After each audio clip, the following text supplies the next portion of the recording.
Welcome back to the DAWGCAST, a podcast for people who talk to themselves. As always, I am your host, comedian, podcaster, and guy who's pretending he isn't his dog's favorite, Patmore comedy. Joined, as always, by my esteemed co-host, podcaster, Pomeranian, and daddy's boy, Ozzy Oscar the Pom. So, buddy, it's been a while since I let you choose a topic for the pod. Anything you want to talk about this week? Actually, I do have a fun topic for us to debate. Oh, okay, cool. Something political or like a fuck, marry, kill type thing? What are we talking? Well, I think we should finally settle the great debate whether it's better to nap on the couch or on the bed. Okay, yeah. Let's debate nap spots then. Now, before we get into this, I know this is a hot-button issue, so let's just agree that neither of us will get too fired up and take anything personally in this debate, all right? Yeah, I promise I won't get too fired up about nap spots. Okay, so to me, it's clearly bed, because at its core, a nap is about sleep, and you just don't get better sleep than when you're in bed. Okay, so I guess I have to argue for couch then? If that's the position and belief you have, go for it. All right, I think the couch is a better place to nap. In what world would a couch ever be a better place to nap? That is a insane position to take. If a couch is a better place to nap, then why wouldn't you also sleep on a couch at night? See, it's just a flimsy opinion that doesn't hold up under any level of scrutiny. Okay, well, I think that's a bit harsh. I mean, yes, a bed obviously has better comfort, but a nap is meant to be a quick way to recharge, and a bed might really suck you in, you know? I think after a nap in bed, you're going to have that post-nap hangover. Versus a nap on the couch, that's going to have you re-energized and ready to start the day. So let me get this straight. You're saying that a couch is a better place to nap because it's uncomfortable? I mean, if that's the foundation of your argument, should we just wrap this up here?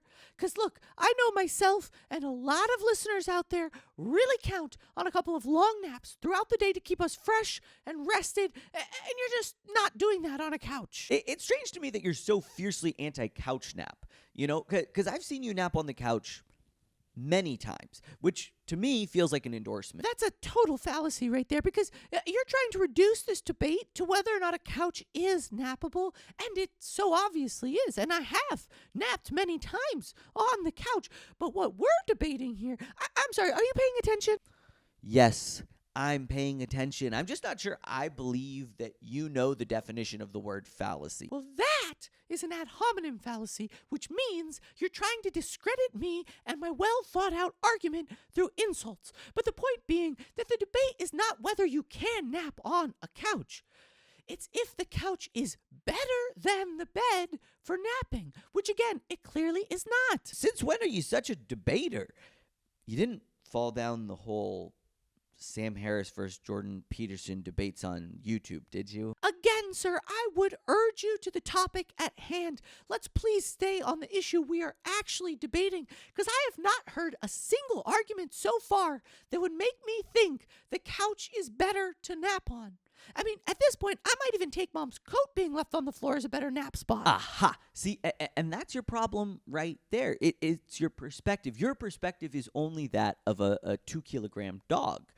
And, I can't even sleep on a jacket on the floor. So from a human perspective, I do think it's very important to separate your nighttime sleep schedule from a midday power nap. So, of course, for someone like yourself who's napping several hours to most of the day, the bed makes more sense. But from a sapient perspective, having that different venue to recharge in the middle of the day with a nap, that's what makes the couch a better nap spot. I will take your point about the coat on the floor. However, boiling it down to special differences, I find reductive and honestly kind of problematic. But you did bring up a point that I think is important to touch on, which is how much time I'm spending napping versus you. And speaking of time, we should wrap this thing up. So, you mentioned that I spend more time napping than you, meaning that you admit that when it comes to napping, I'm the expert here. And as the expert, the one with the most pause on napping experience, I'm telling you, it is inarguable that the bed is better than the couch for napping. Okay, sure. The bed is better to nap then. I don't even really care about the couch or honestly this whole argument. I just thought you wanted someone to take the other side so it would be a proper debate. Nothing about the unethical way you have argued your poor position has made this a proper debate. You have reduced your arguments to base insults and speciest statements that have insulted both my and our audience intelligence, who I am sure have seen through your flimsy and baseless arguments about couch napping.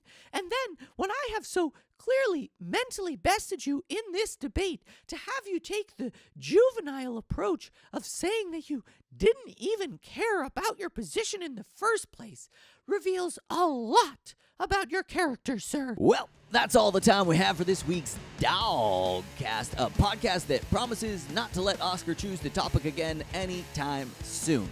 If you're enjoying the podcast, why not share it and debate it with a friend?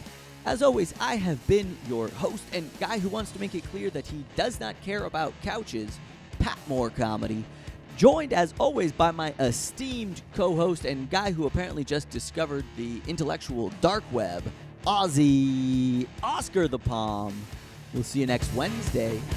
Bye-bye.